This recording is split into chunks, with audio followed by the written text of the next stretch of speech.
I never thought my own daughter would betray me. I'm a retired schoolteacher. And that small yellow house at the end of Maple Street was everything I had left after my husband passed away. Every corner had a memory. The porch where we drank coffee. The kitchen where we danced to old songs. I raised my daughter Emily there. She used to say, "Mom, this house will always be yours." But one afternoon, while organizing old documents, I found a letter from the county office. It said, "Property transfer confirmed." My hands trembled. The address was mine. And under new owner, the name printed clearly, Emily Johnson, my own daughter. I felt the air leave my lungs. How could she? I sat there in silence for hours staring at that paper, unable to cry, unable to breathe. I didn't confront her right away. No, I wanted to understand. The next day, I pretended everything was normal. I called Emily and invited her to lunch.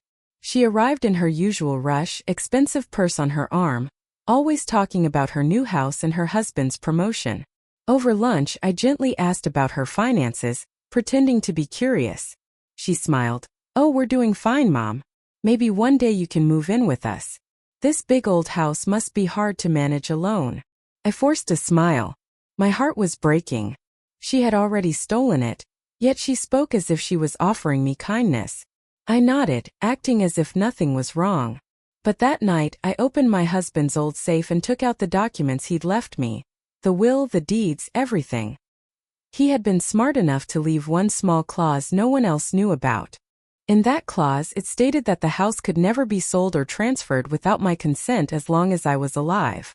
My late husband must have sensed something. Or maybe he just wanted to protect me.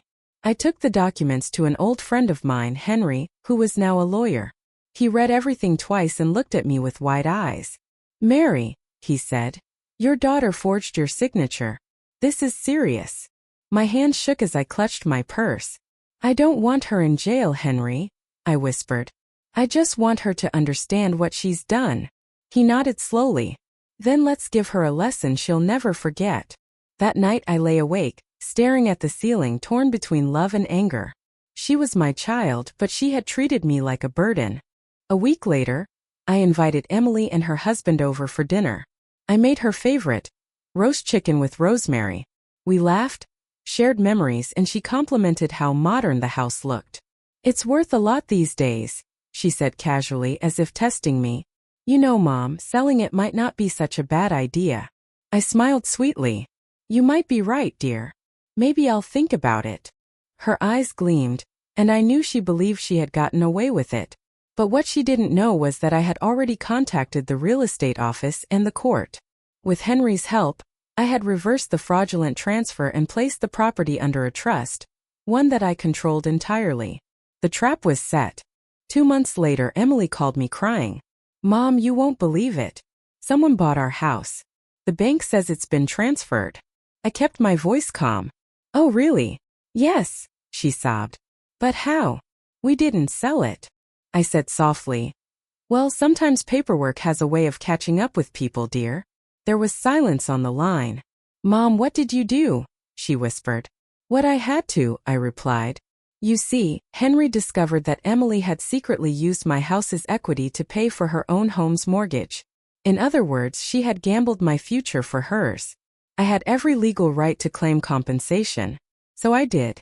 Her house was sold, the debt cleared, and what was left went straight into my trust." When she came over that evening, her face was pale and swollen from crying. "Mom, how could you? You ruined us."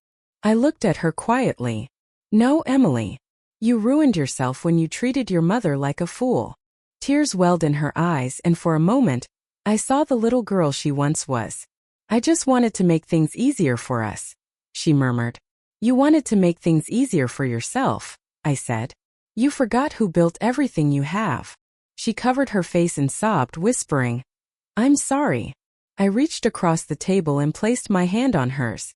"I forgive you, but forgiveness doesn't erase consequences." Weeks passed, and the house was quiet again. I planted roses in the garden, the same ones my husband loved. Sometimes I'd see Emily drive by, slowing her car, but she never stopped. One morning, she left a letter in my mailbox. "Mom," it said, "I know I can't undo what I did.